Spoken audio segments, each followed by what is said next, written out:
Hello class, आज हम पढ़ेंगे इशू ऑफ शेयर का पार्ट नंबर 9। आज का हमारा टॉपिक है issue of share for consideration other than cash. Consideration का मतलब होता है बदले में। इशू ऑफ शेयर का मतलब हम यहाँ पर शेयर तो इशू करेंगे लेकिन उसके बदले में अदर देन कैश, मतलब शेयर इशू करेंगे, ठीक है, कैश नहीं देंगे। मतलब हम लोग उनसे कैश नहीं लेंगे, कैश की जगह कुछ और चीज़ें ले लेंगे। नॉर्मली क्या होता है, हम लोग शेयर इशू करते हैं तो बदले में पैसे लेते हैं। यहाँ पर हम कैश के अलावा कुछ और लेंगे, इसीलिए इस टॉपिक का नाम है issue of shares for consideration other than cash, cash के अलावा। कई बार जैसे कि क्या होता है, इसमें दो केस होते हैं। इस टॉपिक के दो केस हैं। पहला होता है परचेज ऑफ एसेट्स। कई बार हम क्या करते हैं, असेट्स खरीद लेते हैं और बदले में पेमेंट कैश में नहीं करते, बदले में हम उनको अपनी कंपनी के शेयर्स दे देते हैं, ठीक है। और समझ में आया आपको? परचेज ऑफ असेट, मान लो कि हमने कोई एसेट खरीदी। एसेट खरीदने की एंट्री क्या होती है? Sundry assets, sundry assets account debit to, जिस इंसान से खरीदी उस इंसान को कहते हैं वेंडर अकाउंट। तो ये एंट्री हो गई असेट को परचेज करने की। क्या कोई दिक्कत है? नहीं है ना? ठीक है। अब मान लो उस इंसान को हम क्या करते हैं, शेयर्स देते हैं। शेयर्स देने की एंट्री क्या होगी?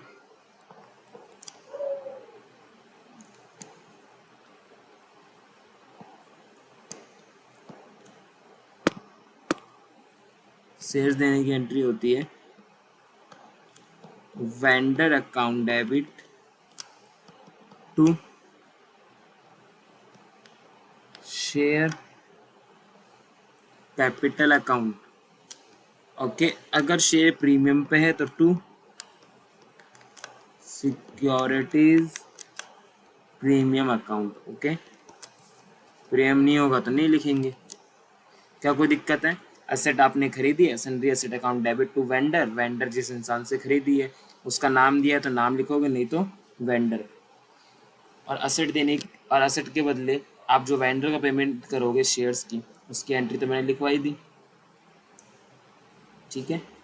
अगर पार होता तो यहाँ पे प्रीमियम नहीं आएगा। दूसरा केस ये है, कई बार एक कंपनी दूसरी कंपनी की को खरीद लेती है, एक बिजनेस दूसरे बिजनेस को खरीद लेता है, ठीक है। Purchase of A business of business. अगर आप किसी भी इंसान का या किसी भी कंपनी का बिजनेस खरीदते हो तो बिजनेस में कुछ असेट्स भी होती हैं, जिसे हम असेट सन्ड्री असेट्स लिखेंगे, जितनी भी असेट्स होंगी, ठीक है। और कुछ लाइबिलिटीज भी होती है तो हम लिखते हैं टू सन्ड्री लाइबिलिटी। अगर भाई ऐसा ऐसा थोड़ा ना कि कोई बिजनेस है उसमें कुछ थोड़ा बहुत कर्जा ना हो, कर्जा तो होता ही है, ठीक है। तो हमने पूरा बिजनेस खरीद रहे हैं तो बिजनेस खरीदेंगे तो असेट्स भी लेनी पड़ेगी और लाइबिलिटी भी लेनी पड़ेगी। लेने का मतलब क्या है, लाइबिलिटी की पेमेंट पहले वो इंसान करता, अब हमने बिजनेस खरीद लिया तो हमको करनी पड़ेगी, ठीक है। जिससे खरीदा है उसका नाम,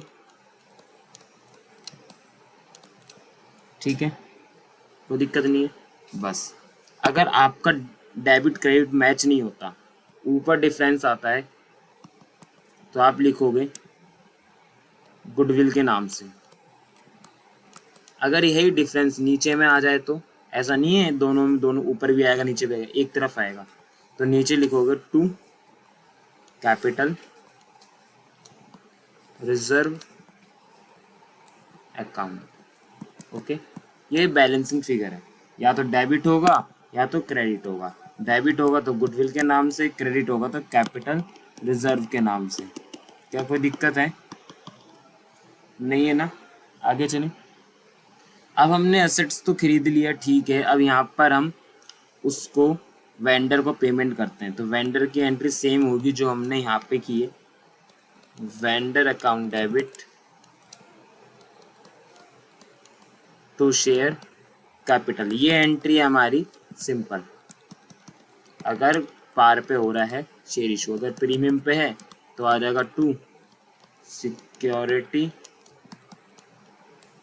प्रीमियम अकाउंट। ओके, तो कोई दिक्कत है नहीं है ना? चलो, तो अब इसमें हम शेयर्स तो इशू करेंगे, लेकिन शेयर इशू करने के लिए हमको ये तो पता होना चाहिए हमने बिजनेस को खरीदा कितने में, कितनी पेमेंट करनी है। तो इसके लिए हमें नंबर ऑफ शेयर्स निकालने होंगे।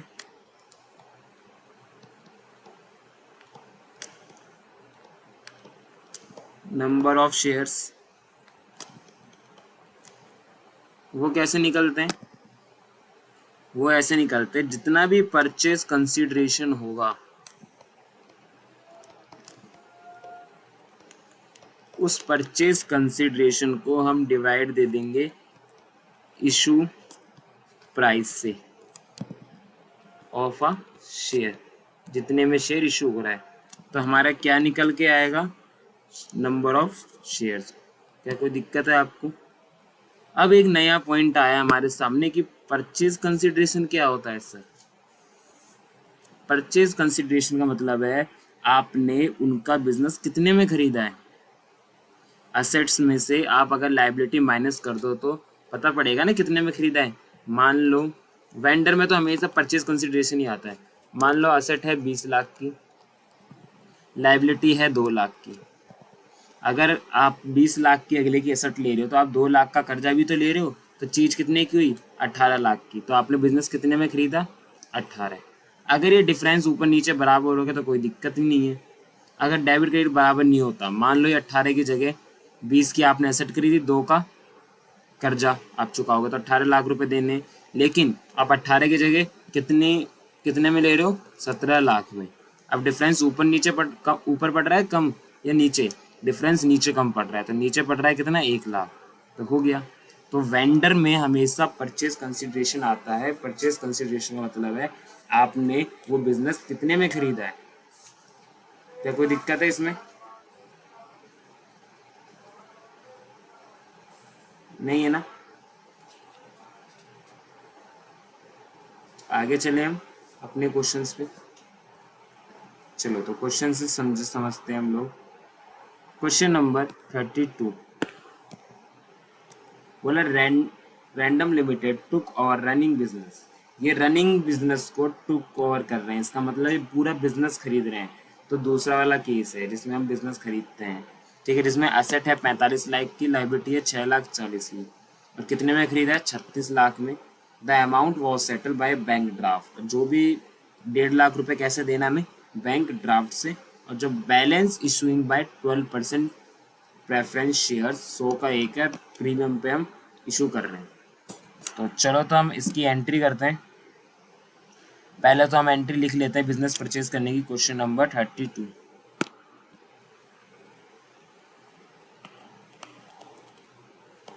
तो एसेट्स अकाउंट डेबिट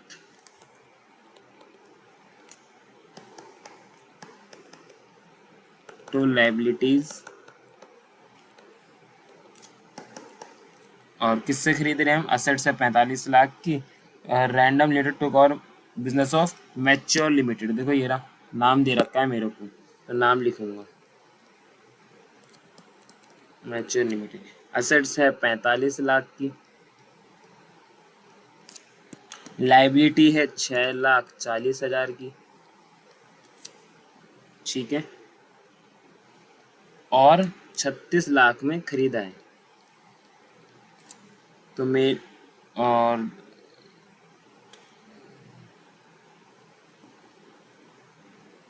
1.5 लाख का बैंक ड्राफ्ट है, ठीक है।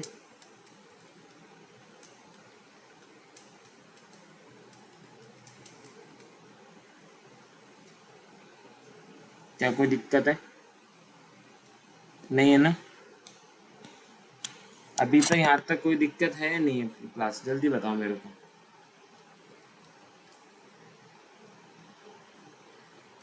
ये 36 लाख है, यहाँ तक जल्दी से उतार लिया क्या?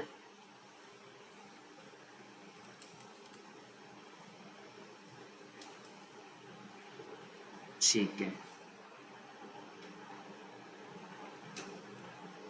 तो बैलेंस ऊपर कम पड़ रहा है नीचे, तो जोड़ो, ऊपर 45 लाख है, नीचे 36 लाख प्लस 6,40,000, तो नीचे कितना है 42,40,000 को 45 लाख में से घटा दूंगा तो बचेगा 2,07,000। डिफरेंस नीचे कम पड़ रहा है तो किस नाम से आएगा, टू कैपिटल रिजर्व। ठीक है, फिर क्वेश्चन ने बोला कि 1.5 लाख रुपए हम बैंक ड्राफ्ट से दे रहे हैं। ड्राफ्ट से देने की एंट्री कर लेते हैं। वेंडर का नाम क्या है, मैच्योर लिमिटेड।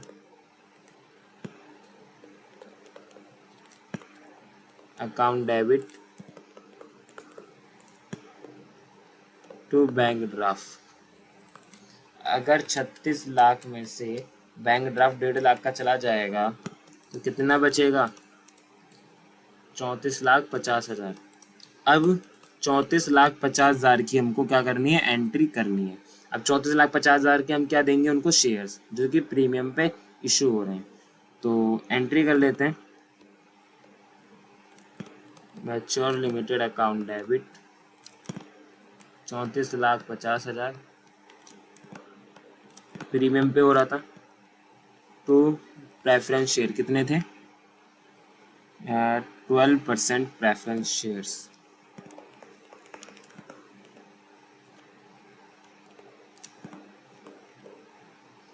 और to security premium,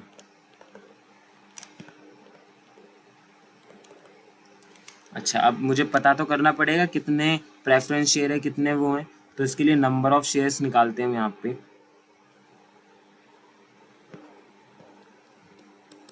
number of shares का फॉर्मूला लिखा है था, परचेज कंसिडरेशन कितना है, 34,50,000 डिवाइड बाय, अब यहाँ पे तुम 36 लाख मत लेना क्योंकि भाई 1.5 लाख तुम दे चुके हो ना ड्राफ्ट से, इसलिए 34,50,000 डिवाइड बाय 115। तो नंबर ऑफ शेयर्स आ गए 30,000। तो एक शेयर 100 का था, प्रीमियम पे हो रहा है, 30,000 इंटू 100, 30,000 इंटू 15 और 30,000 इंटू 115। तो ये आ गया 30 लाख, ये आ गया आपका 4,50,000। उम्मीद करता हूँ आपको एंट्रीज वगैरह सब कुछ अच्छे से समझ में आ रही होंगी। क्वेश्चन नंबर 32 समझ में आया, ठीक है। अब देखो क्वेश्चन नंबर 33 जो कि केस नंबर 1 का है। लिखा है 2,000 इक्विटी शेयर्स है 10 रुपये का एक का, जो इशू कर रहे हैं किसको, मून लिमिटेड को। होम असेट, जिसकी असेट कितने की थी, 25,000 की हमने खरीद ली। तो 25,000 की असेट खरीदी है किससे, मून लिमिटेड से। क्वेश्चन नंबर 33 की एंट्री करनी है। तो asset account debit to moon limited account 25,000 और 25,000 और 2,000 शेयर से 10 का एक है, ठीक है, जो कि हम उसको इशू कर रहे हैं। क्या कोई दिक्कत है, पहले तो मेरे को बता, यहाँ तक तो कोई दिक्कत नहीं है ना। तो moon limited account debit to share capital, अब कुछ नहीं लिखा, ठीक है।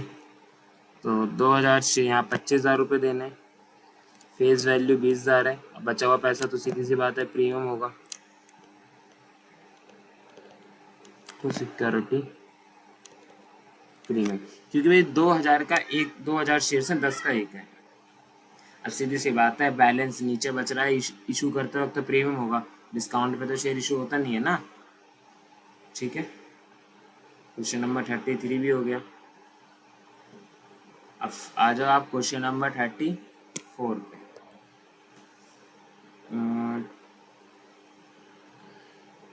800 शेयर से 100 रुपये का एक है, प्रीमियम हो गया 25%, तो 125 का हो गया। Fully paid up in consideration plant में से 1 लाख है, ठीक है भाई 1 लाख है तो 1 लाख के शेयर्स पहले एंट्री कर लेते हैं। 1 लाख की, 1 लाख के शेयर्स, ओ सॉरी प्लांट मशीनरी खरीदी है तो प्लांट एंड मशीनरी 2 किससे खरीदी है पता नहीं, तो वेंडर 1 लाख 1 लाख, ठीक है। अभी 1 लाख के हम शेयर्स देंगे 125, ठीक है।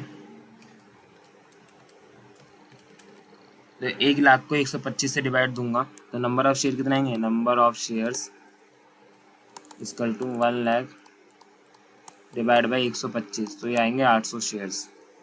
ये तो क्वेश्चन में ऑलरेडी गिवन है, ठीक है। एंट्री कर दूं, vendor account debit to share capital to security premium 20,000, 80,000 और 1 लाख। क्या कोई दिक्कत है आपको? नहीं है, आगे चलें। क्वेश्चन नंबर 35, जेड लिमिटेड ने परचेज कराया फर्नीचर 2,20,000 का फ्रॉम सीडी डीम लिमिटेड से। The payment to be made by issue of 9% preference share issue करे जा रहे हैं। 100 का 1 है, 10 रुपये प्रीमियम 110 का हो गया और जनरल एंट्री पास करनी है। इसमें मैं आप एंट्री तो आप पास कर लोगे, चलो तो इसकी मैं करके दे ही देता हूँ। क्वेश्चन नंबर 35 की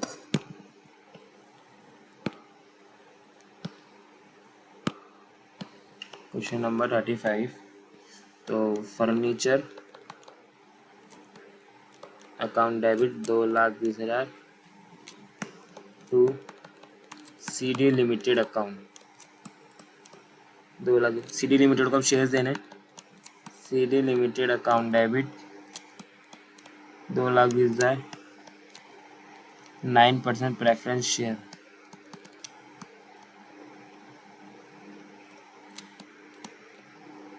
और प्रीमियम पे हो रहा है 10 रुपये सिक्योरिटी प्रीमियम अकाउंट, ठीक है। शॉर्ट में लिख दिया मैंने। अच्छा, अब नंबर ऑफ शेयर निकालने के लिए 2,20,000 डिवाइड बाई 110, ये करिए 11 ये आ गया 2। नंबर ऑफ शेयर कितने हो गए 2,000, 2,000 इंटू 110, 2,000 इंटू 100, 2,000 इंटू 10, तो ये आ गया 2 लाख, ये आ गया 20,000। ओके, क्वेश्चन नंबर 35 भी मैंने करा दिया है, तो आगे क्वेश्चन आपको खुद बनाने। क्वेश्चन नंबर 36 आप बना लोगे, 37 भी बना लोगे और 38 भी आप बना ही लोगे।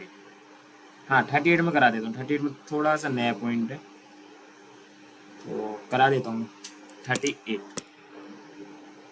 देखो, सोना लिमिटेड परचेज मशीनरी 17 लाख की फ्रॉम मोना लिमिटेड, ठीक है। पेड करा है 20% अमाउंट बाय चेक, और जो बचा है वो 100 रुपये का एक है, 25% प्रीमियम, तो 125 का हो गया।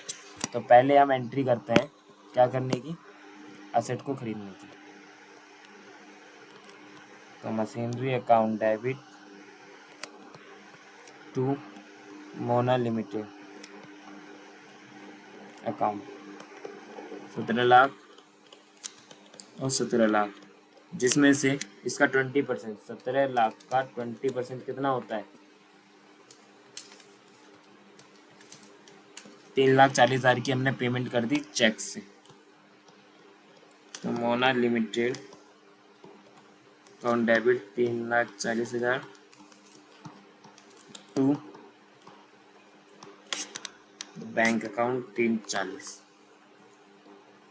ठीक है। अब उसे शेयर्स देंगे, Mona limited to share capital to security premium. अब 17 लाख में से अगर मैं लेस कर दूंगा 3,40,000 तो कितना बचेगा 136, 1 2 3 4 0। अगर मैं इसको डिवाइड दे दूँ नंबर ऑफ शेयर्स निकालने के लिए, 125 में इशू हो रहा है तो कितने नंबर ऑफ शेयर आएंगे 10880, ठीक है। इतने नंबर ऑफ शेयर्स हो जाएंगे,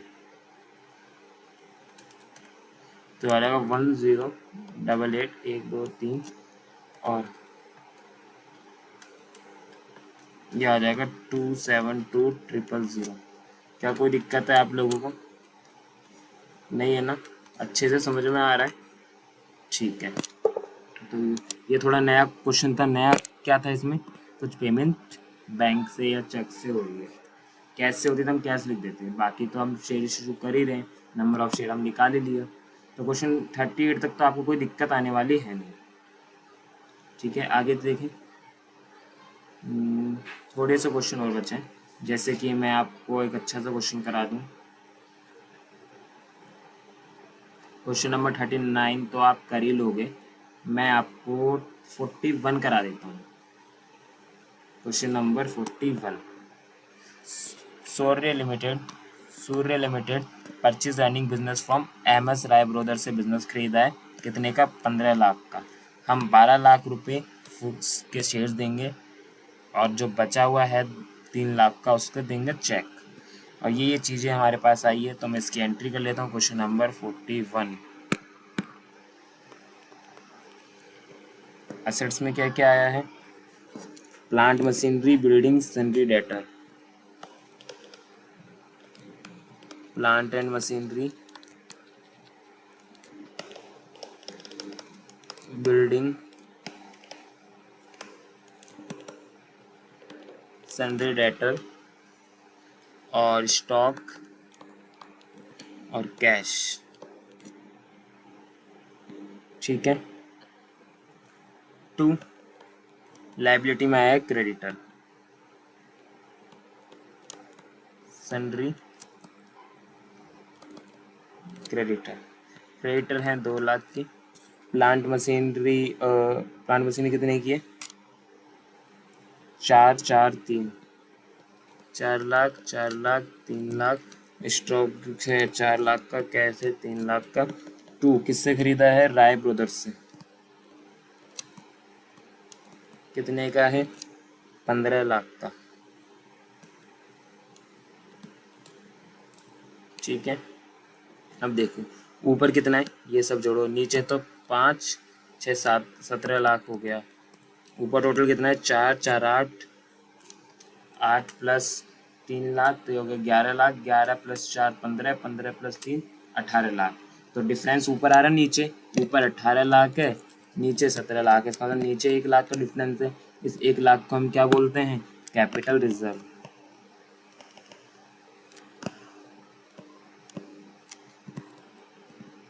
ठीक है, अब हमको क्या करना है, 15 लाख का हमने खरीदा था, इस 15 में से देखो हम 12 लाख के शेयर्स दे रहे हैं, इसका मतलब 3 लाख रुपए क्या दे रहे हैं, कैश दे रहे हैं, सॉरी चेक से दे रहे हैं।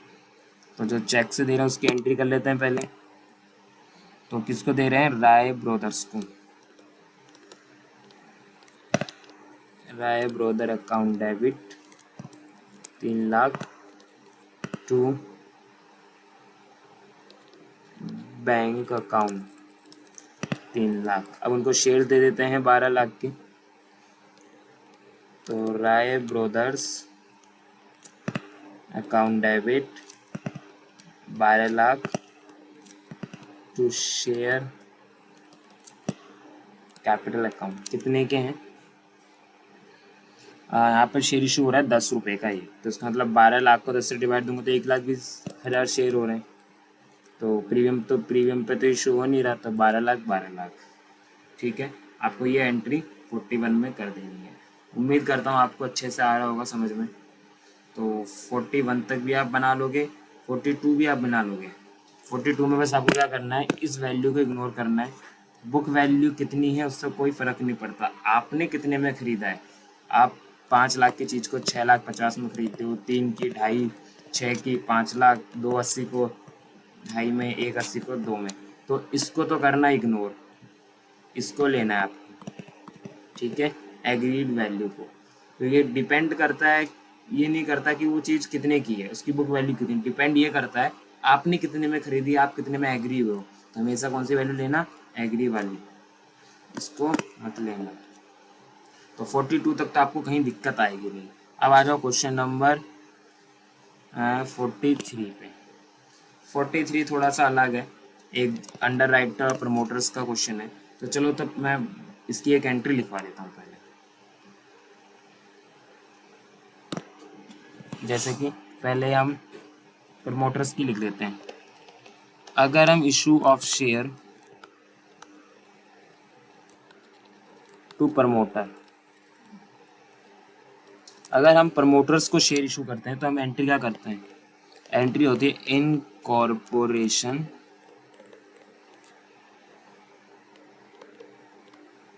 या फिर आप लिख सकते हो प्रीलिमिनरी एक्सपेंसेस या फिर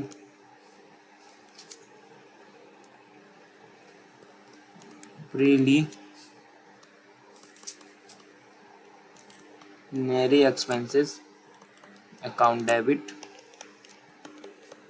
टू प्रोमोटर्स अकाउंट। ठीक है, फिर इन्हें शेयर्स दोगे, promoters account debit to share capital, premium पे होगा तो 2SP लगा देना। ये तो है प्रमोटर को इशू करने की एंट्री। अब प्रमोटर होते कौन है, प्रमोटर वो इंसान है जो कंपनी को फर्स्ट टाइम बनाते हैं, जिनके माइंड में आइडिया आता है चलो हमें एक कंपनी स्टार्ट करनी चाहिए।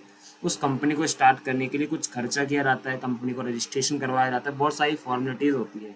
तो वो लोग जो खर्चा करते हैं उस खर्चे को हम कहते हैं इनकॉर्पोरेशन एक्सपेंस या फिर प्रीलिमिनरी एक्सपेंस। ओके, अब वही उन्होंने खर्चा किया है तो कुछ तो हक बनता है ना उनको शेयर देने का, फ्री में थोड़ा ना करा है, फ्री में तो शेयर हम दे भी नहीं रहे वैसे भी, भाई उन्होंने पहले खर्चा करा है, शेयर हम बाद में दे रहे हैं उनको। ठीक है, प्रमोटर्स वो होते हैं जिनके माइंड में फर्स्ट टाइम आइडिया आया है शेयर्स को, सॉरी कंपनी को बनाने का। तो चलो, तो हम पहले इसमें दो केस, एक प्रमोटर एक अंडर राइटर, तो प्रमोटर का हम केस कर लेते हैं। तो क्वेश्चन 43 था, तो पहले प्रमोटर्स के बारे में दिया था, प्रमोटर्स की एंट्री तो देख ली हमने, लिखा है लाइट लैम्प्स लिमिटेड ने इशू किए हैं 50,000 शेयर 10 का एक है, किसको, प्रमोटर्स को, to their service to set up the company, company को सेटअप करने के लिए उन्होंने जो सर्विस दी है उसके लिए। तो 50,000 इंटू 10, ठीक है, 50,000 इंटू 10 5 लाख, 5 लाख, 5 लाख, 5 लाख, ये तो हो गई हमारी किसकी entry, issue of share to promoter. अब एक उसमें टॉपिक है अंडर राइटर का भी, वो भी देख लो, issue of shares to underwriters. ठीक है, अंडर राइटर क्या होते हैं, मान लो हमने शेयर्स इशू किए, बट अगर हम पे 90% एप्लीकेशन नहीं आती तो हम कंपनी शेयर्स इशू नहीं कर सकती, मिनिमम 90% तो आनी चाहिए। इस रिस्क से बचने के लिए, इस रिस्क से बचने के लिए हम लोग क्या करते हैं, अंडर राइटर को हायर करते हैं। ठीक है, अगर वो उसका काम क्या होता है, उसका काम होता है हमारे शेयर्स को बिकवाना, बिकवाने का मतलब है कम से कम 90% एप्लीकेशन लेकर आना, लोगों को कन्वेंस करना कि शेयर्स खरीद लो, ताकि कंपनी के पास 90% मिनिमम एप्लीकेशन तो आए। 90 से ज़्यादा आ गई तो कोई दिक्कत नहीं है, अगर 90 से कम आ गई तो कंपनी का नाम खराब होगा कि भाई इतनी बड़ी कंपनी है, इसके लोग बाग शेयर्स ही नहीं खरीद पा रहे हैं। तो ऐसा ना हो इसलिए हम अंडर राइटर को हायर करते हैं, अंडर राइटर हमारे शेयर्स बिकवाता है, अगर शेयर्स नहीं बिकते तो अंडर राइटर खुद हमारे शेयर्स खरीद लेगा, तो जैसे तैसे कंपनी अपने शेयर इशू कर देती है, कोई दिक्कत नहीं है ना। चलिए हम एंट्री करें, देखो एंट्री होती है अंडर राइटर, तो अंडर राइटर को कुछ कमीशन दिया जाता है, जिसे हम अंडर राइटिंग कमीशन कहते हैं, underwriting commission account debit to underwriter account. Narration देख लो, नरेशन क्या लिखोगे, underwriting commission due being underwriter या अंडर राइटिंग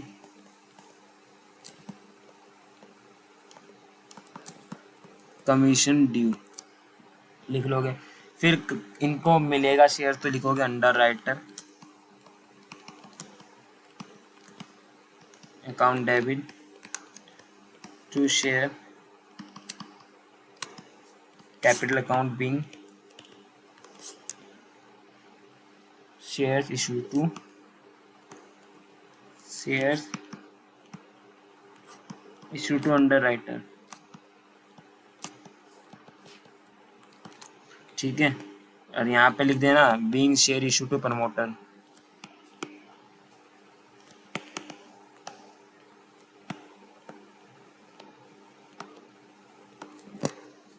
ठीक है।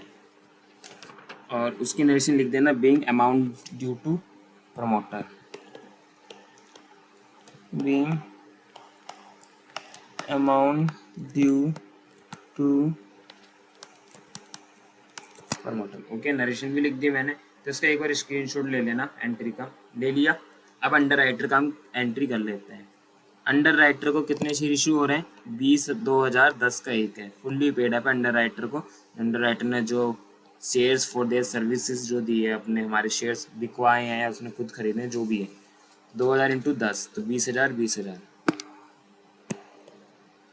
अंडर राइटर को हम हायर इसीलिए करते हैं ताकि पब्लिक हमारे शेयर्स नहीं खरीदेगी तो वो खुद खरीदेंगे, ठीक है, क्योंकि मिनिमम 90% एप्लीकेशन तो चाहिए, हर एक कंपनी को डर होता है, इसलिए वो अंडर राइटर को हायर करता है। क्या पब्लिक नहीं खरीदेगी तो उनको खरीदना पड़ेगा खुद को।